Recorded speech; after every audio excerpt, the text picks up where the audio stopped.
All right, y'all, we back with another video. So we're here on the JP version, as you can see, and obviously this isn't a showcase for JP. This is actually more of a showcase for global players. And if you don't know what I'm referring to, I'm obviously referring to the newest character on global, which is going to be Red Nobara. Now, as you already know, this past month has been quite hectic, especially with the amount of characters that we've gotten. And one thing I'd like to know is we did receive already a bunch of red characters, that being Yuta and Drip Yuji, just because they've already released, and I feel like a lot of people didn't already pull for Yuji because they pulled for Yuta. She's going to kind of fall into the same department where a lot of people are probably not going to be pulling for her, just simply due to the fact that you already have Yuta as your main DPS for red. Unfortunately, she's just going to get the end of the stick of that. She's not even a bad character. She's actually really good. Same as Drip Yuji. It's just they get undermined by the fact that everybody wants Yuta. I don't even, in my opinion, I prefer Drip Yuji over Yuta, but that's just me, right? Not everybody has my same taste.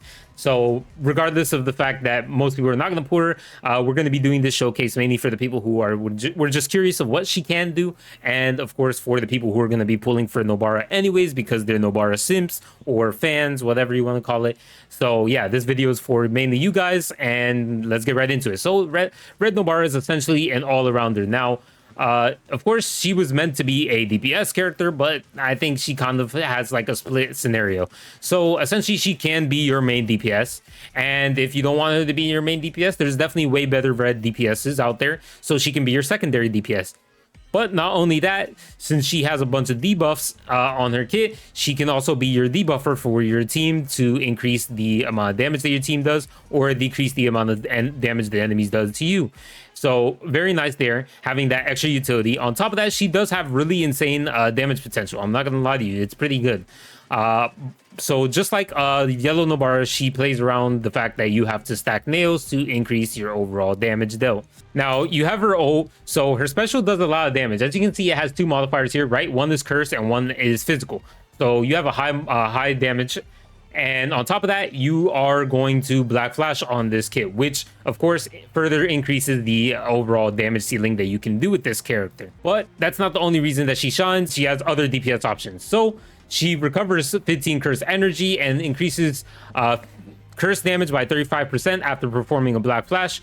So that's one of her other skills that will actually take the spotlight of this character's entire kit. So you'll be able to deal high damage even after you use her special. So her special isn't the only way to deal high damage. There's actually her other skill, which deals high damage. So obviously you have your skill one. Your skill ones are going to obviously, you know, put nails on the enemy, stuff like that, you know. That's where you're going to be able to do damage. This is also going to decrease the selected enemy's curse damage by 22%. Obviously mine is not maxed here, but it is 22.5% roughly for 2 turns.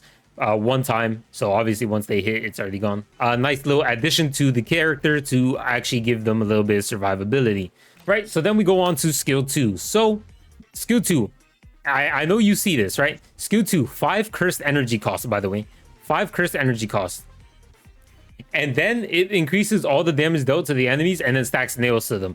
So it's an AoE nail stack. It only increases it by 1, right? But it's for 7 turns, so you could just keep stacking it and stacking it and stacking it. And then it will increase the all enemies curse damage received by 15%. So a debuffer and a nail stacker all in one skill.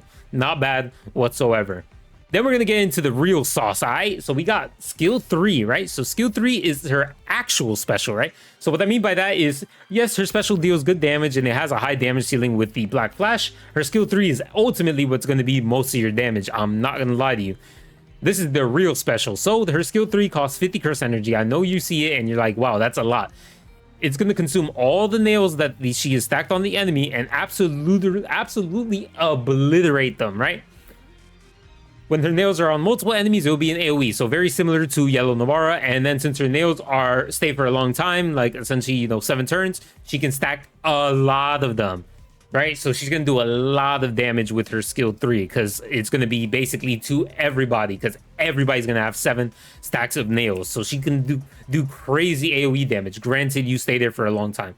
She also benefits from the fact that you want to use it after your ult because your ult also stacks nails, right? So obviously, your skill 3 is going to deal more damage with the more nails that you have on the enemy. But then like your ult, like I mentioned before, with it also having a high damage ceiling, and then of course having Black Flash, it will also increase the selected enemy's nail count by 1 for 8 turns. So if you do this properly, you'll essentially have 8 stacks of nails on the enemy. 7 is just as standard, like if you're not factoring in the ult. But with the actual ult, you're gonna have 8 stacks of nails, and your skill 3 is gonna do even more fucking damage. It's gonna do so much goddamn damage, bro, that they are literally going to be absolutely obliterated. So I definitely think this character is very nice. Overall, you can play her in the sense where if you want to just keep stacking on one enemy and just do as much damage to one enemy as possible, you can do that, just like Yellow Nobara. And then if you want to go AoE, she's even better than Yellow Nobara in terms of AoEing and stacking nails, right? Because the nails last longer and they AoE and they debuff the enemy. And then you have your skill 3, which isn't even your ult, your skill 3, which means you can use it more often than you can use your ult. Obviously, granted, with the right setup, means that you're going to be doing a lot of damage just with your skill 3. I'm not going to factor in the passive because the passive was, of course, something they've added later. This is basically Yellow Nobara, but for red on crack, right? So, strong character. Let's get right into the teams, though. Now we have of course, our nuke team. So we have Yaga, we have Yuki, we have Momo, and then obviously Nobara, right? Pretty standard setup with perfect sync, and then of course Wasp, which will increase our overall damage a little bit more. Obviously you can use Combo's archery lesson, but I believe Global doesn't have archery lesson yet. Correct me if I'm wrong, but I'm pretty sure Global doesn't have archery lesson yet. Anyways, these are going to be the 2-team setups, so let's get right into it and showcase it.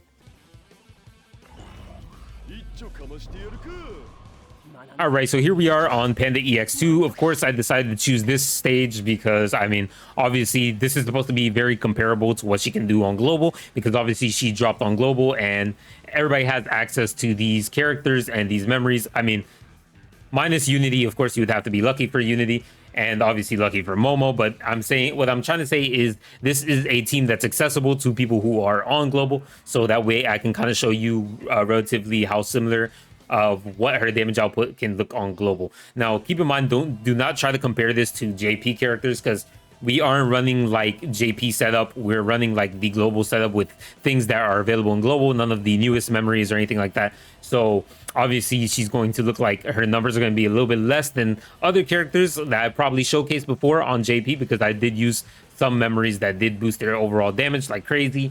But you know, in this case and scenario, this is going to be the team setup and what is fairly common for a lot of players in the Global version, right? So Unity skill 2, we're going to be using skill 3. Then here we're just going to be using skill 2. Then we're just going to be spamming skill 2 with Nobara until we're ready to go. So we should be able to break both of them.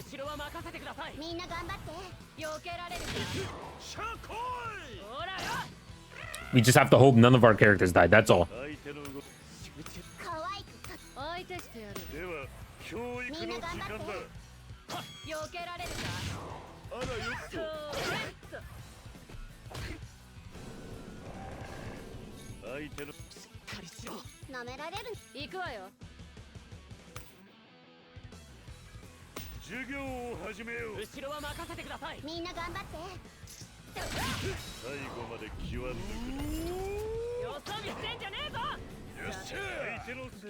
Easy buff. Normal attack buff. Since we're gonna do all, actually we just use skill 2 here, right? Because that should be able to break.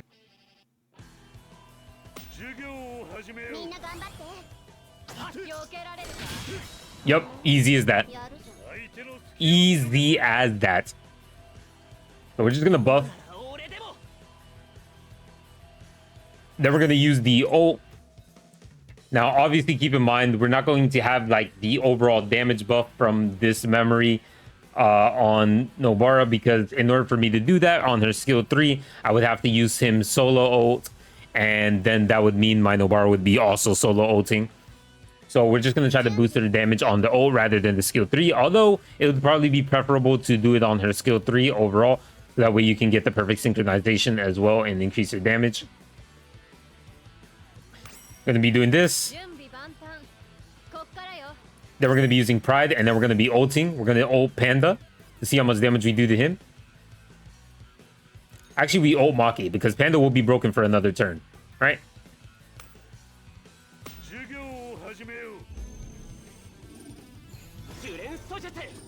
And then we're not really too worried about Kathy here.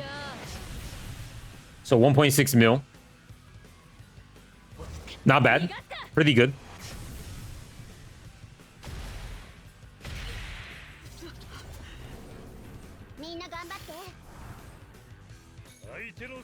I didn't even get the full buff because I forgot that, of course, because of my positioning, Yuki's going to be using his ult first, which kind of griefed me.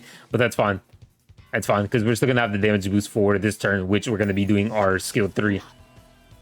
Easy, easy, easy. Skill 3, dead, by the way.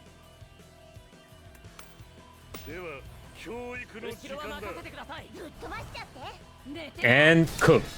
Just like that. Another 1 mil. Easy.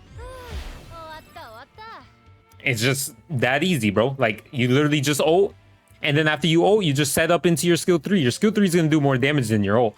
So if you can kind of set up correctly and kind of get the damage boosts going for your actual skill 3 instead of your ult, you're going to definitely do a lot more damage. And granted, I only had like 4 nails on them.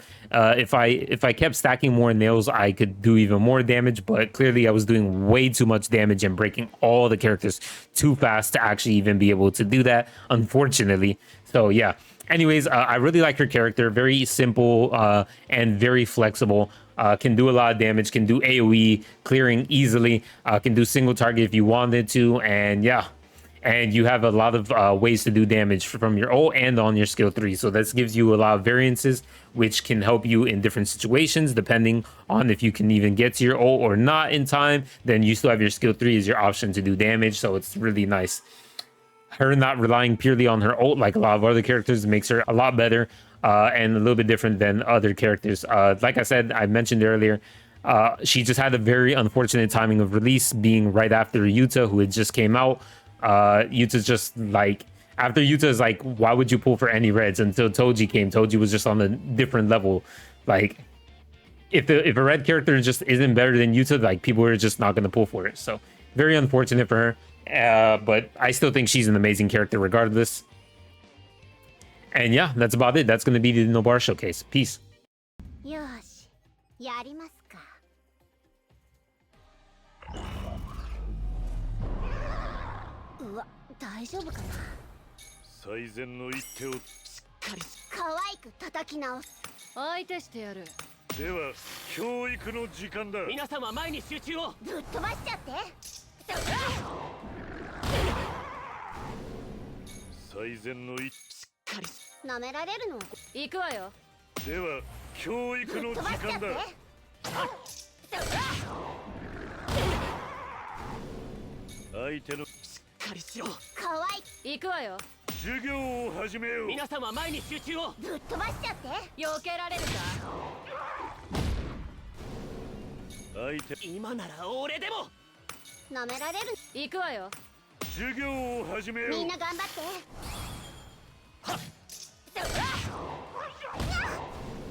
寝てろ。さて準備万端。こっからよ。では教育の時間だ。